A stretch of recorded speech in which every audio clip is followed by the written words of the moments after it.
Hello children, I am really happy to see you again with another lesson on Guru Gedara. We have come to the last unit of our grade 11 syllabus. So, we have come to our unit 15 in which we are going to talk about the biosphere. You can see the lesson on the screen, and also we are going to learn about this science in grade 11 under 4 competencies. So, this is our 4th competency. Yeah. So, let us see what we are going to do in this unit. Yeah. Yeah. So, this comes under competency 4. So, let us see what you are supposed to know under competency 4. Explores nature, properties and processes of the earth and space by understanding natural phenomena for intelligent and sustainable use. Yeah. Whenever we learn something, we need to always ask questions from ourselves. Why do we learn? Now, especially a subject like science. So, finally, what we learn should be applied to our life situations to make our life better. While making our life better, we have to think of the environment as well. So, why do we have to think of the environment?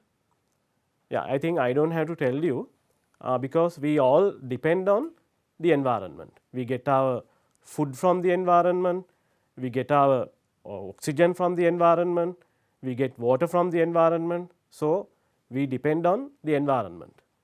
Yeah. So, we need to think about the environment. No environment, no life.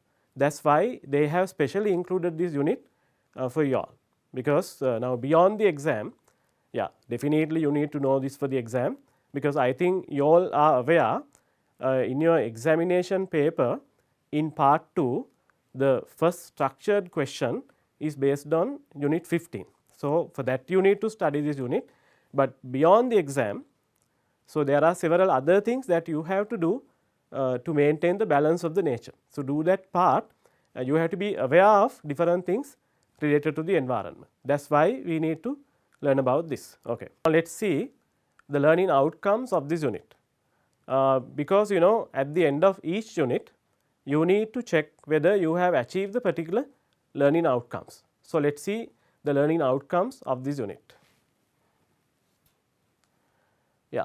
The first one you can see states the organizational levels of the biosphere in the hierarchical order. Yeah. So, that is what we are going to do first. The next one describes the organizational levels of the biosphere.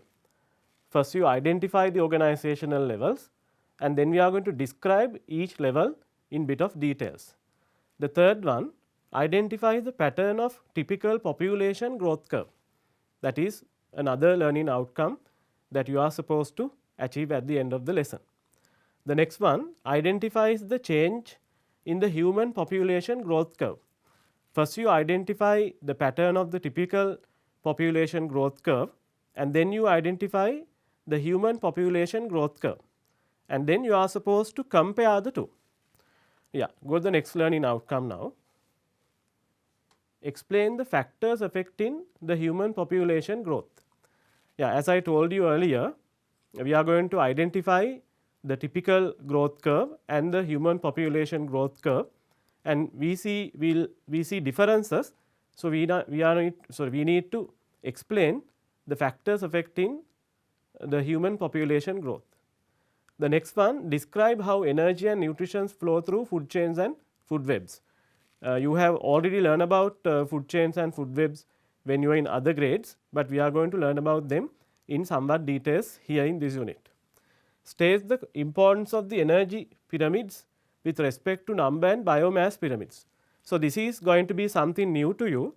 You are going to learn about ecological pyramids. Accepts that flow of energy in an ecosystem is unidirectional. So, these are the learning outcomes that you are expected to achieve. So, focus on them because at the end of the lesson you need to come back to these learning outcomes and check whether you have achieved them. Yeah. So, first we are going to identify the organization levels and interactions of the biosphere. So, what is this biosphere? As you think, what is biosphere? I think you must already be aware, but let us see what it is. Yeah. So, when we talk about the biosphere, we can't forget the environment. I think you all know what the environment is, because you learn about the environment when you were in grade 6 also. So, there what you learn is that our surrounding is known as the environment, but now as you all are in grade 11, you need to have a better definition or better explanation for the environment. I think you all can see that on the screen. So, let us see what this environment means. Yeah, it says the physical and biological component. When you get the environment, there is a physical component, like you get air, you get water, you get sunlight, you get soil. So, this type of physical components are there, and there is a biological component, like you get organisms, you get plants, you get animals, you get microorganisms. So, that is the biological component, and in which interactions take place. You know, there are continuous interactions. These interactions can be between physical factors, between biological factors, between physical and biological factors. Then as a result of all these interactions, there will be the existence of organisms. So, we identify the environment as the physical and biological component in which interactions take place for the existence of organisms. Okay, now let us go to the next one. Yeah. So, now when you get the environment, there are non-living factors. Yeah, what do you call these non-living factors?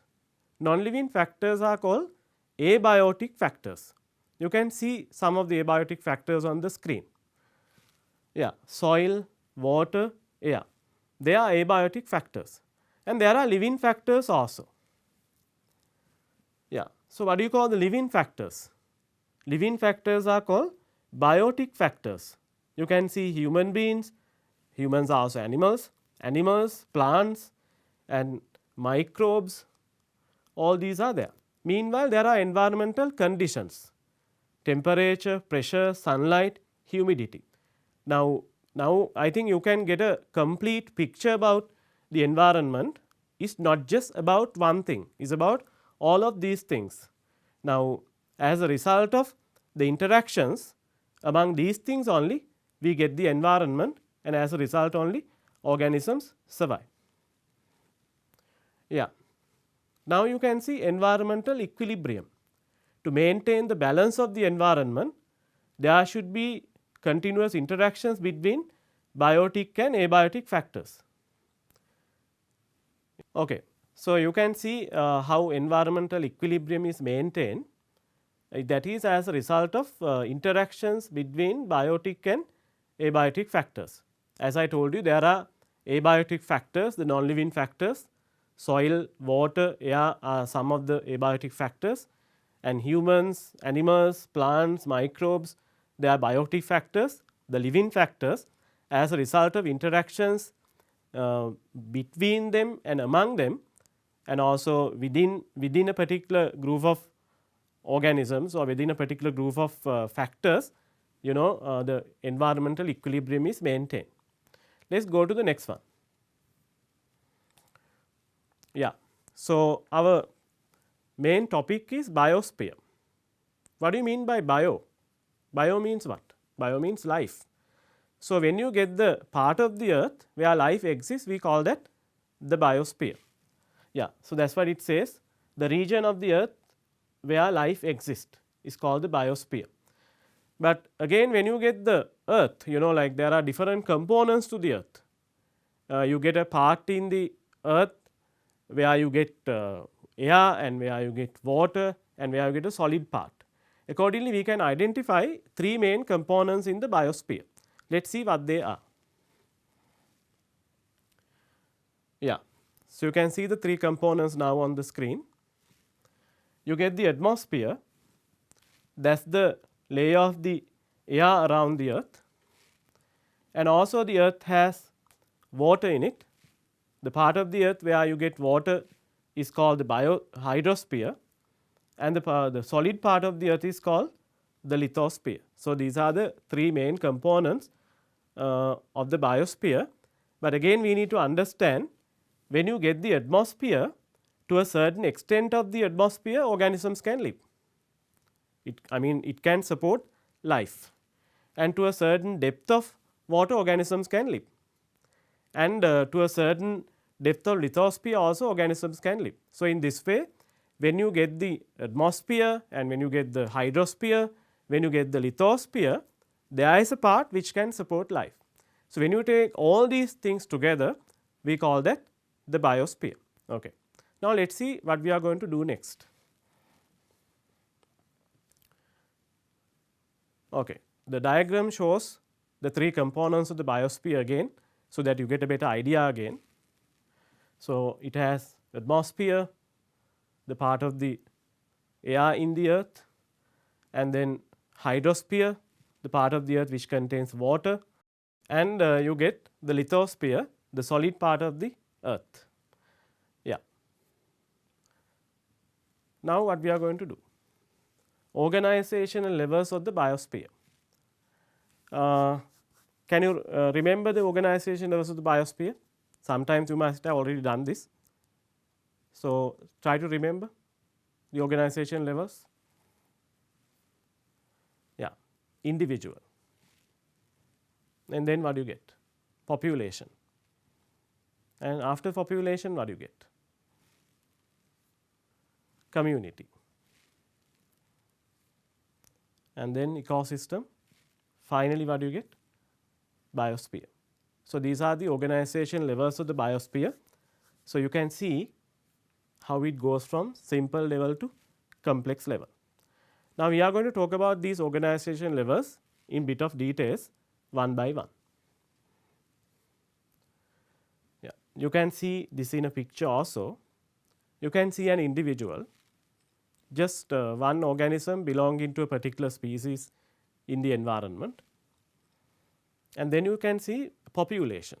If you get a group of organisms of that particular species living in a particular area at a given time, that is a population. Yeah, this picture gives you an idea, and we are going to discuss about these things again. And then you get all populations living in a given area, that is a community. And then you get all populations, I mean all communities living in a given area, and they are interacting non-living environment. You call that the ecosystem. So, when you take all these ecosystems together, that makes the part of the earth where life exists, you call that the biosphere. Okay. As I told you, we are going to discuss about these organization levels in details now. What is the first organizational level? Individual. So, let us see what it is. Yeah, it says a single organism belonging to a particular species living in the environment. That is an individual. So, you are an individual. I am an individual. If you get a mango plant, is an individual. If you get an ant, is an individual. If you get a bacterium or a fungus, alga, they all are individuals. They all are single organisms which belong into a particular species and living in a particular place. So, then we call them individuals. We come to the next organizational level now. What is that? Population. See what it is? A group of organisms belonging to the same species in a particular geographical location during a specific time period. You call that a population. Can you think of an example for a population? So, when you give an example for a population, you have to think of a group of organisms which belong to one particular species, and you need to consider the area where they live, and you need to consider the time duration. Now, just think of human population in Sri Lanka in 2021. So, human population. So, we consider a group of organisms which belong into one particular species and living in Sri Lanka. So, we specifically mention the geographical area, and in 2021 we consider the time also. Now, you see, when you define the word population, there are three things that you need to mainly consider. What are the three things? You need to consider the species, and you need to consider the geographical area, and also you need to consider the time that you consider. So, all these things should be included in your definition. So, there is also one example here. Yeah, human population of Sri Lanka in 2014. So, as I told you, you consider the species, the geographical area, and the time duration. So, in the exam if you are asked to define population or if you are asked to even write an example, I think you all can do considering all these three. Yeah, what is the next organization level? Shall we go to the next organization level now? That is community. Now, you see how gradually the complexity increases. We got one organism and then we got organisms of that particular species living in a particular area at a given time. Now, we consider all populations living in a given area. All populations living in a given area make the community. Now, let us see, a group of different populations interacting with each other in a particular area. Yeah, so you can see examples here. Animal community in Yala National Park. So, there is an animal community, they interact with each other. So, what do they interact for? Why do they interact?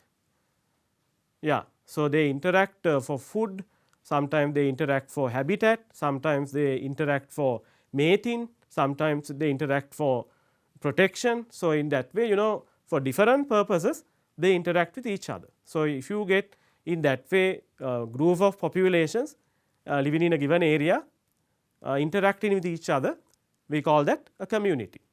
So, then this is basically the living component of the environment. When you get the environment, there is a living part, the biotic part, and there is a non-living part, the abiotic part. So, when you get the living part, that is actually the community, the non-living part is actually the habitat.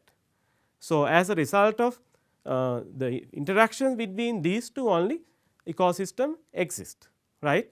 Okay, now, we go to the next organizational level. What is it? Now, we have done up to community. Let us recall individual, population, community. Let us see some more examples of communities. Yeah, if you get Yala National Park, you can see bird species, there are 215 species, there are 44 species of mammals, you get peacocks, elephants, leopards and in large numbers. So, then these are also examples for communities. Okay, now, we have come to the next organization level, that is ecosystem. Yeah, all the communities and the non-living component with which they interact in a particular area is called the ecosystem. So, now this looking at the definition, we can identify the things in an ecosystem. All the communities, so there we consider all organisms and the non-living component, and they interact with each other. We need to consider the interactions also. So, already these interactions can happen between living things and living things, between living things and non-living things, and between non-living things and non-living things. As a result of all these interactions, we get an ecosystem. Yeah. So, now what is the last organization level then? Now, when you get all these ecosystems, what do you get? The part of the earth where life exists.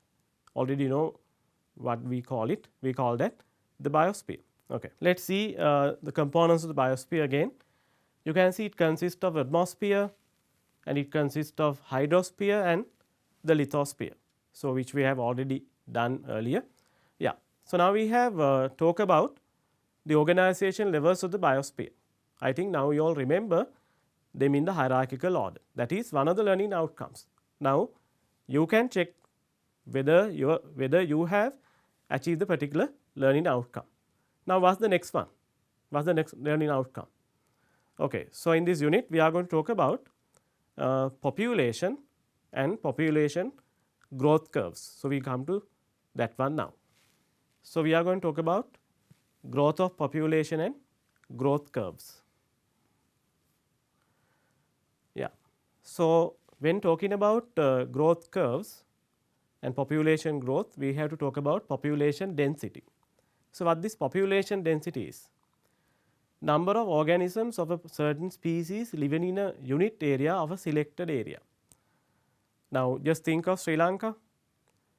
If you want to find out the population density, what we have to do is we have to take all human beings living in our country and we divide it by the area of the country. Then we can get the population density. Otherwise, you can take it for particular areas also. Now, think that you want to get the population density of Colombo district or Gampaha district or any other district. So, then you can take in that way also.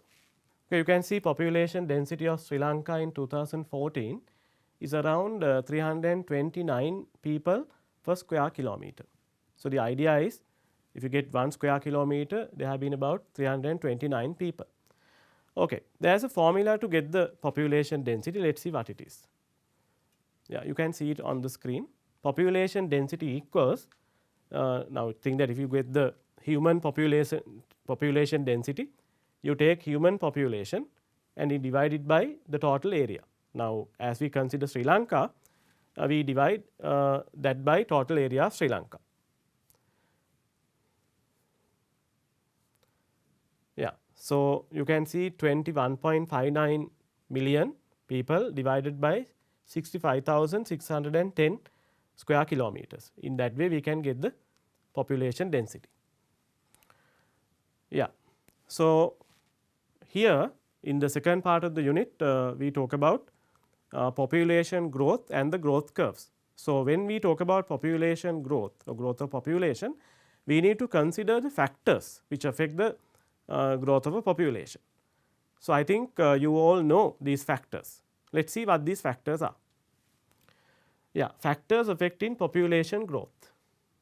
You can see births, number of births affect the population growth, that very obvious, and immigration, because there can be instances where organisms can come to a particular population from another area due to various reasons, maybe due to climate change, maybe due to changes in the seasons. So, maybe due to some predation.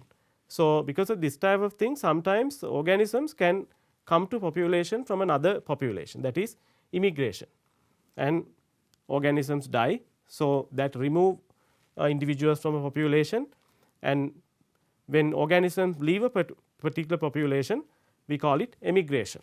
Now, as I told you, due to various factors, organisms can leave a population. Yeah, that is what we call emigration. So, we identify 4 factors: births, immigration, deaths and emigration. So, births and immigration add individuals to population, and deaths and emigration remove organisms from a particular population. Yeah. So, now we can go to the next part of the lesson. Yeah. So, this is one of the other learning outcomes. What is it? Identifying a typical growth curve of population. Typical growth curve of a population. So, there we consider a natural population existing under natural control. What is this natural control? Now, you know, when organisms live in a particular environment, they are subject to various things, like you know, they are subject to diseases, they are subject to disasters and things like competition, predation, parasitism. So, they are subject to all that. So, then if you get a population existing under natural control, and if we get the number of organisms of that particular population and plot them on a graph against time, we get a particular graph. That is what we call this typical growth curve. I think you all can see the shape of the graph, and remember one thing: if you are asked to draw this graph in the exam, you do not start from 0. That is one of the mistakes that most of the students do, because you know, organism should be there to reproduce. Then we do not start this graph from 0. That is one important thing that you need to remember if you are asked to draw this graph in the exam. Okay. So, when you get the typical growth curve, we can identify different phases. It is not the same thing throughout. You can see how it has changed with the time. Yeah. So, we identify the first phase as the lag phase, where you see a slow growth rate. We are going to discuss about these phases in bit of details and the reasons for these changes. So, now we will identify them, and phase 2 you can see a rapid growth rate, we call that exponential phase, and we identify a third phase as well, that is decelerating phase. There you can see that the number of organisms has started to decrease. Later we are going to identify the reasons, but meanwhile you all can think the reasons. Now, we identify another phase as well, that is stabilizing phase. So, we identify 4 phases: lag phase, exponential phase, decelerating phase and stabilizing phase. So, now we are going to talk about these phases in bit of details, and we are going to learn the reasons for these changes in the growth rate. Okay. Let us see the first one, lag phase. You see a slow growth rate in the lag phase. So, what do you think? Why number of organisms increase slowly at this phase? Now, just think of a group of organisms which have gone to a new area. Now, they are not really adapted to the area, and meanwhile, they may not be like sexually matured organisms. So, the growth rate is bit of slow. That is what we see in the lag phase. Yeah, you can see number of individuals increase slowly. They are the reasons. Number of sexually matured organisms are less. So, these are the reasons for the slow growth rate that we observe in the lag phase. Now, we go to the second phase that we see in the growth curve. Yeah, you know what it is. Yeah, exponential phase. We have come to the second phase that we see in the typical growth curve. You can see a rapid growth rate. Okay. You will see the reasons on the screen. Before you see the reasons on the screen, can you guess the reasons? So, why there is a rapid growth rate during the second phase? What do you think? Now, I told you like at the beginning they are not much adapted. Now, they are more adapted to the environment and they get enough food, and by this time predation might be less and less competition and enough food, right, for them to live. So, they can reproduce. So, as a result the number increases rapidly. Let us see the reasons again. Yeah, organisms being well adapted to the environment and favorable environmental conditions. They get enough water, they get enough oxygen, they get enough space and food. Yeah. So, these are the reasons for the rapid growth rate that we observe in the exponential phase. And the other thing that we observe in the exponential phase is this. Yeah, birth rate exceeds the death rate.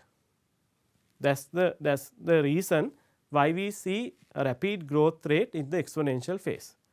Now, we are going to go to the third phase that we see in the typical growth curve. What it is? Yeah, decelerating phase.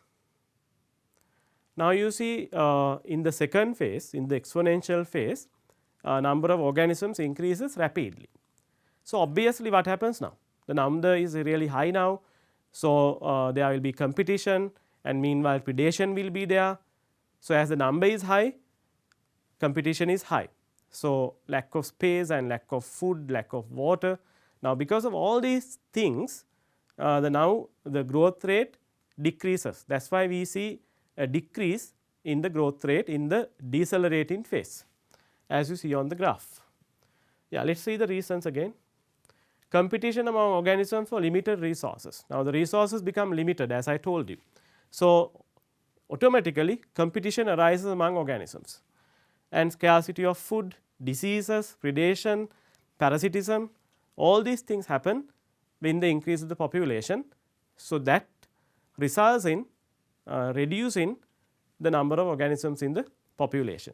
So, what can you say about the birth and death rate at this phase? Yeah, in the exponential phase, we saw that birth rate exceeds the death rate.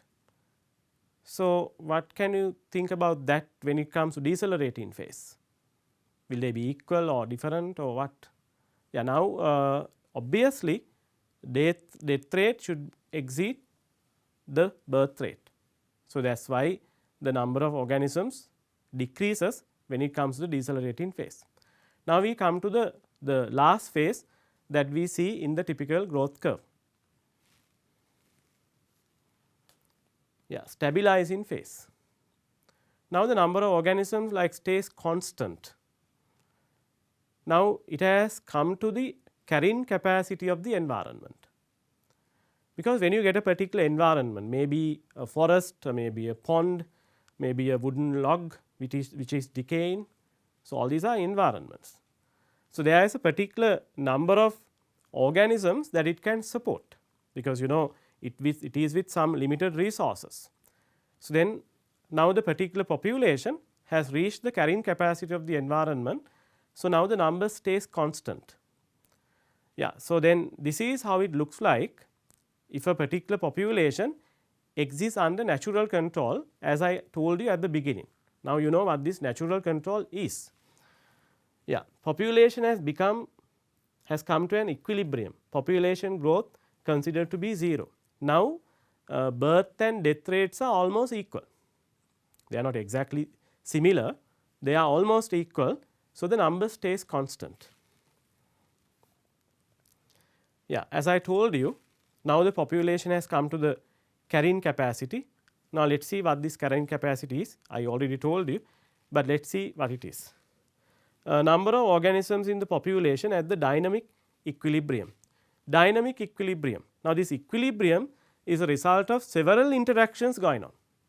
This equilibrium is a result of competition, predation, parasitism, disasters, diseases and all that. This population subjects to all that, then the number stays constant.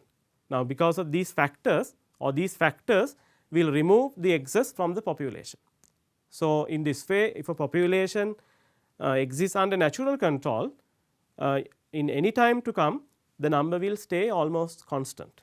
Yeah, that is what that we need to know regarding the typical growth curve. Okay, so that is about the typical growth curve.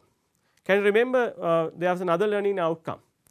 What is that about? Let us see what it is.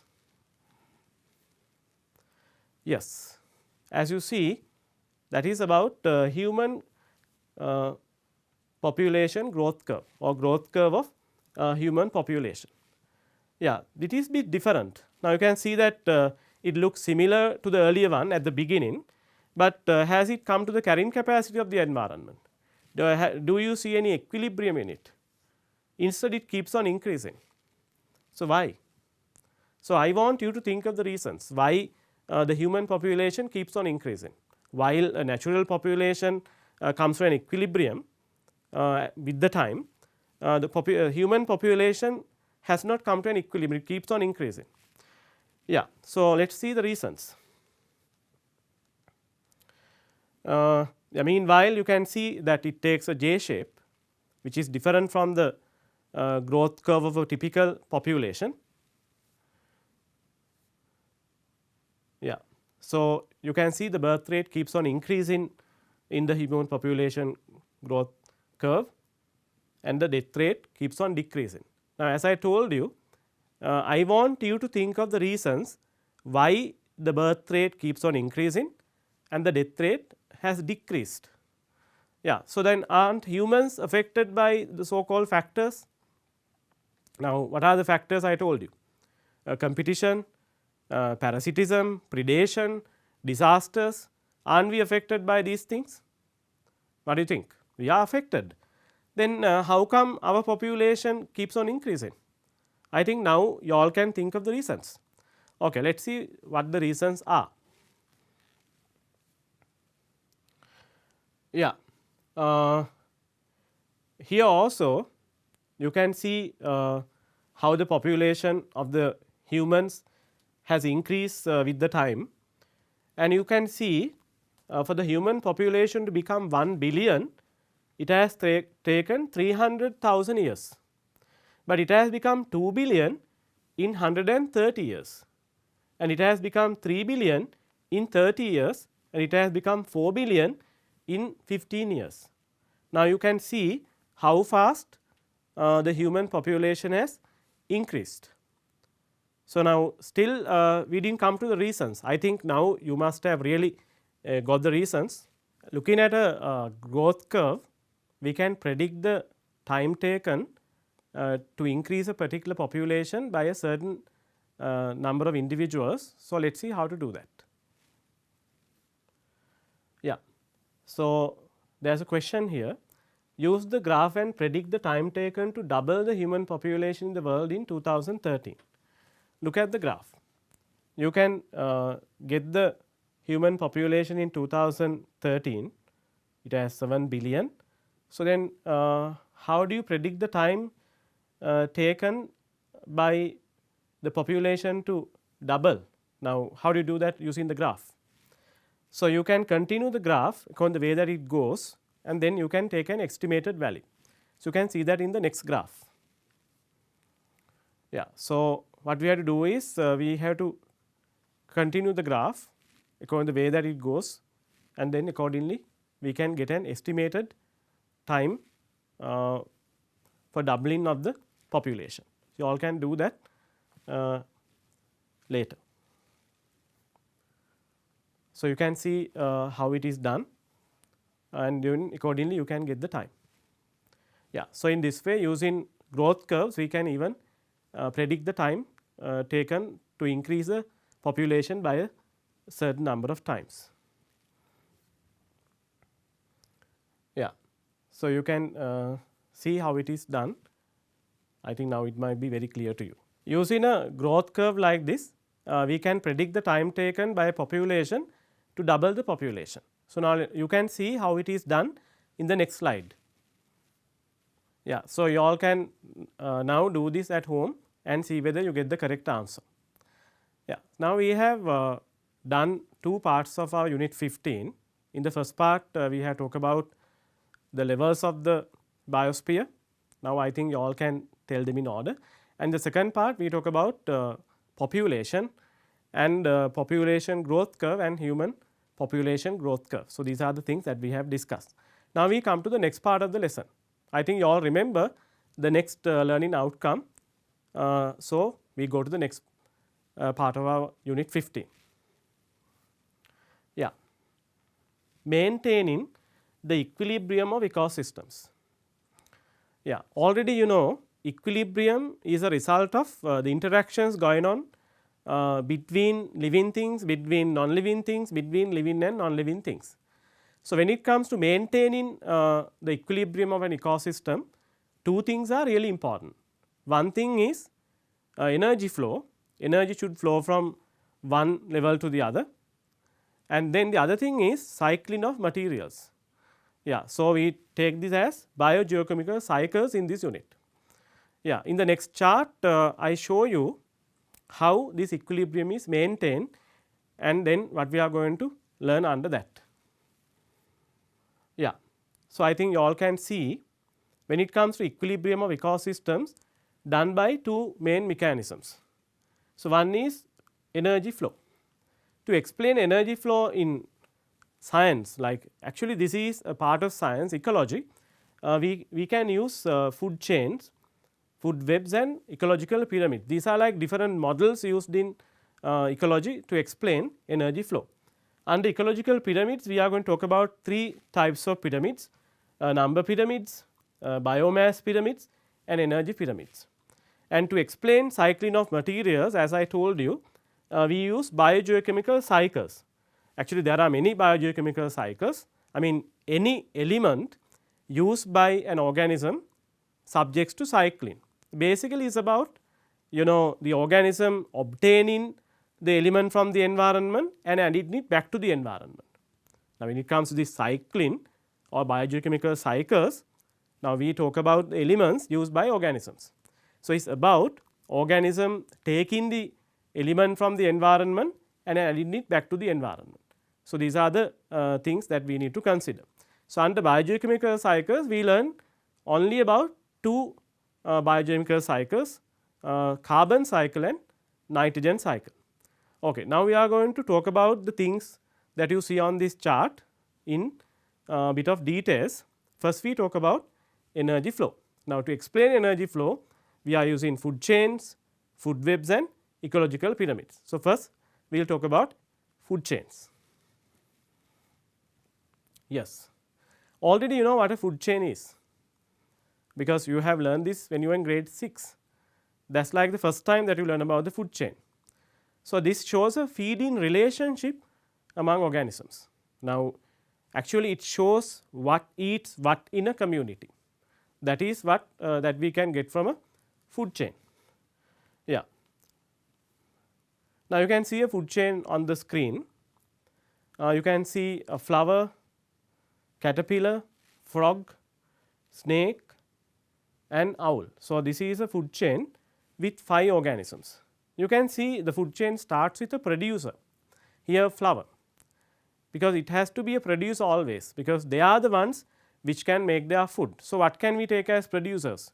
We can take green plants, or we can take algae, or we can take autotrophic bacteria. So, they are the producers in a food chain, and there are certain things that we need to learn when it comes to food chains. Let us see what they are. Yeah. So, I told you that there are certain things in a food chain. Autotrophs are there, heterotrophs are there, decomposers are there. So, in this way we categorize organisms based on their mode of nutrition. Yeah. Let us see what each of these categories are. Autotrophs. Auto means self, actually troph means food. As these organisms can make their food by themselves, we call them autotrophs. You know, green plants are autotrophs because they can make their food. So, what do they use to make food? You can see that on the screen also, you all know this. They use light energy from the sun, they absorb carbon dioxide from the air, they take water from soil, putting all these things together, they can make their food. So, you call this photosynthesis. What do they make in photosynthesis? They make glucose, you all know this. So, then that is the nature of autotrophs. So, if you get green plants, they are photoautotrophs. Why we call them photoautotrophs? Photo means what? Photo means light.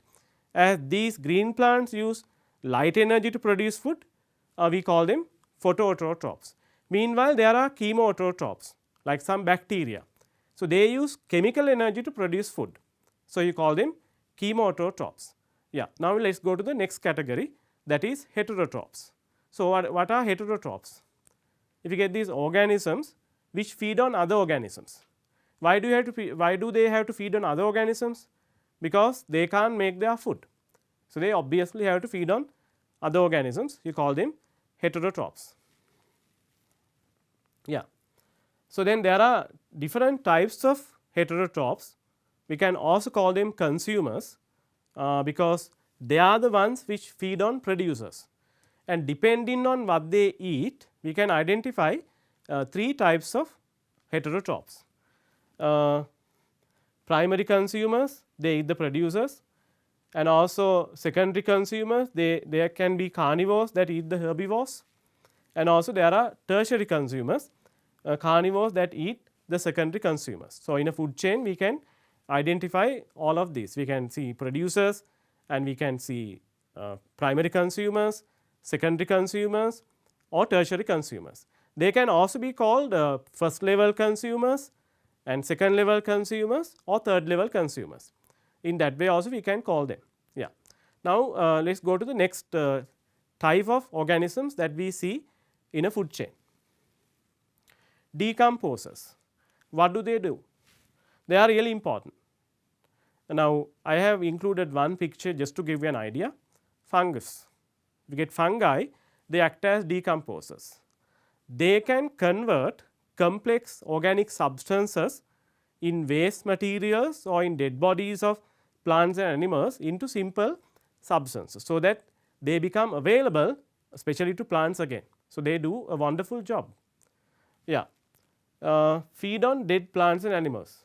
Some bacteria and fungi are decomposers. They can convert complex organic compounds in dead bodies to simple compounds. Actually, they have the ability to secrete a series of enzymes to do that. Using these enzymes, they can convert these complex substances into simple substances, so that they become specially available to the plants again. So, that is why I told you they do a really important job when it comes to this. Yeah. So, they can also be called saprophytes, as they feed on dead plant and animal materials. Yeah. So, when it comes to a food chain, the other thing that we see is the trophic level. Trophic level. I told you the word troph stands for food. So, if you get the position of an organism in a food chain, that is the trophic level. So, if you get the producer, that is at the first trophic level. Now, if you get the primary consumer, that is at the second trophic level. So, the secondary consumer is at the third trophic level. So, in that way we get the trophic level. So, each organism in a food chain is called a trophic level. Not only this, we get some other things also in a food chain. Let us see what they are. The other thing that we see in a food chain is the trophic level. So, what is this trophic level? Each organism has a position in a food chain, you call that the trophic level. These are also called the links. Now, each organism in a food chain is a link. Now, you see a food chain on the screen. So, let us see how many links are there in it.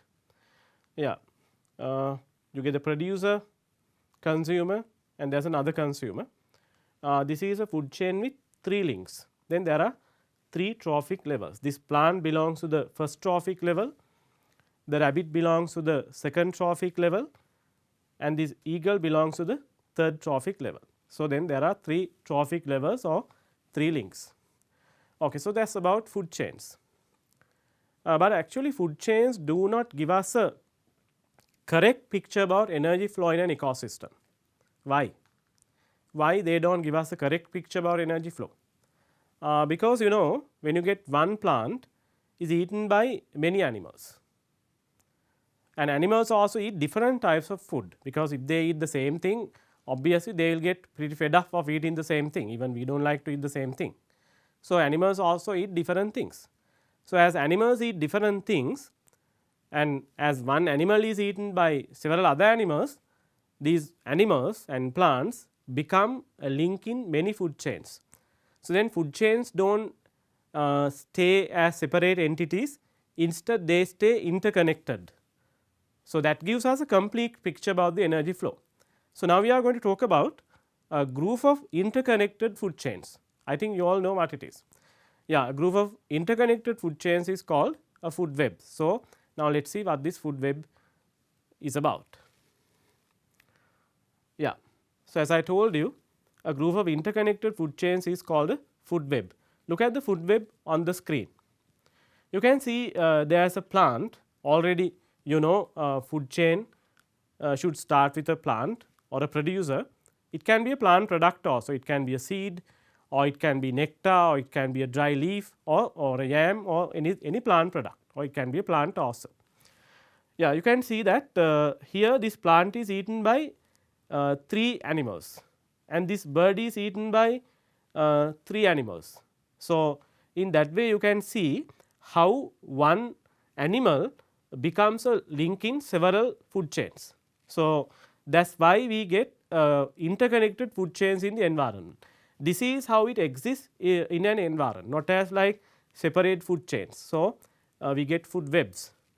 Yeah. So, now you see here we get food chains and food webs to explain energy flow, and I told you that we can use ecological pyramids also to explain energy flow in an ecosystem. So, now we are going to talk about these ecological pyramids, and these are like models used in science to explain this type of things. Yeah. So, first we talk about the number pyramids. Yeah. So, when you get the number pyramids, we consider the number of organisms belonging to a particular species. Now, just think of a food chain like grass, grasshoppers, frog and a snake. Normally we know we get more grass plants than grasshoppers, and we get more grasshoppers than frogs. So, in that way as we go up along a food chain, we see a decrease in the number of organisms. Then if we kind of draw a diagram proportionately to the number of organisms belonging to a particular trophic level, we see a decrease as we go up. Then it gives us kind of a shape of a pyramid. That is why we call that the number pyramid. So, let us see a number pyramid here. Yeah. So, you can see a typical number pyramid here. These rectangles are drawn proportionate to the number of organisms belonging to one trophic level. So, as I told you, and just think of the example I told you, and as we go up along the food chain, we see a decrease in the number of organisms, we get this shape. So, will we get this shape always? What do you think? What do you think? Will the number pyramid be always upright in this way? Or are there instances where number pyramids become inverted? Just think. Now, in the number pyramid we consider the number only. Yeah, there are instances where the number pyramids become inverted, because number pyramids do not consider the size of the organism. Just think of a mango tree, and it can produce many fruits, but number wise is just one tree, and there will be like many birds which can feed on that tree, and there will be several other animals which feed on those birds. So, then when it comes to that one, then number wise is just one, then not considering the size of the organism. This is like one problem when it comes to number pyramids, as it does not consider the size of the organism. So, there can be instances, as I told you now, where it becomes inverted. You can see one on the screen also. Yeah.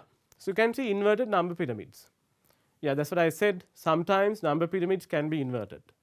Now, you see rose bush just one, many aphids can feed on that, and there will be many parasites feeding on aphids. So, then this is a completely different number pyramid. So, then it does not give us a correct picture about energy flow. To overcome this defect, ecologists have introduced another ecological pyramid. What is that? That is a biomass pyramid. What is this biomass? So, if you get the mass of living matter, you call that the biomass. So, there what we do is we take the mass of organisms belonging to a particular trophic level and draw the pyramid. Yeah. So, you can see mass of living material is called biomass, as I told you. Biomass pyramids represent total amount of organic matter in each trophic level. So, biomass pyramid shows the actual mass of living things at each trophic level and is measured in grams per square meter per year. But actually practically measuring will be difficult, but if we can do in that way, we can get a better picture about energy flow in an ecosystem. You can see a biomass pyramid here on the screen now. This is a typical one. Normally producers should have more biomass than primary consumers. Primary consumers should have more biomass than secondary consumers, and secondary consumers should have more biomass than tertiary consumers. This is a typical one. But again there is a problem. What is the problem? So, can that also be inverted? Yes, that can also be inverted, because it does not consider the how fast the organisms grow. So, as it does not consider how fast the organisms grow, there are instances where the biomass pyramid can also become inverted. To avoid this problem, ecologists have introduced another pyramid called energy pyramid. Yes, these show the amount of energy transferred from one trophic level to the next. Energy is measured in kilojoules per square meter per year. Yeah, that will be like pretty difficult practically, but energy pyramids give us a correct picture about energy flow. Why is that? Yeah. So, you can see on the screen now, this energy comes from sun to primary producers, and you can see how much of energy has transferred to one trophic level from the previous one. Now, let us see as shown in the diagram here. Here 100%, primary producers have got 100% of energy, and how much have gone to primary consumers? 10%, and 10% of that has gone to secondary consumers, 10% of that has gone to third level consumers or tertiary consumers, and for apex predators only 0.01% from the third level consumers. So, you can see that there is a 90% energy loss. So, why what is the reason? You can see the reason also. The main reason is energy lost as heat. How come heat here? Because all these organisms respire to produce energy. Their cellular respiration produces produces energy. So, part of that is lost as heat. So, that is the main way in which this loss happens, but meanwhile as feces, as urine, this loss can happen, and also some parts are left uneaten. So, because of this always there is a energy loss at each trophic level. So, when you get an energy pyramid, then we get a correct picture about energy flow in an ecosystem. But then what is the problem now? Still there is a problem. Yes, there is a problem, because it is really difficult to measure the amount of energy contained in organisms in a trophic level. Otherwise, it gives us a very good picture about energy flow. So, then these are the things that we need to know about ecological pyramids. So, we have come to the end of today's lesson. So, we talk about organization levels of the biosphere, and we talk about typical population growth curve, and we talk about growth curve of human population. We identify the reasons why the two are different, and then finally, we learnt about how to maintain the equilibrium of an ecosystem.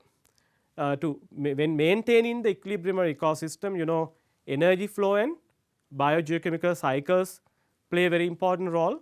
To explain energy flow, we use food chains, food webs, and ecological pyramids.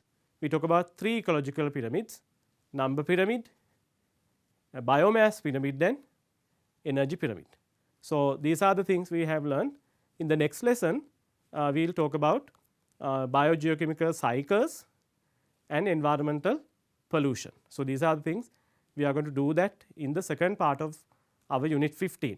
So, as we have done this part of the unit, you can go back to the learning outcomes and check whether you have achieved each learning outcome.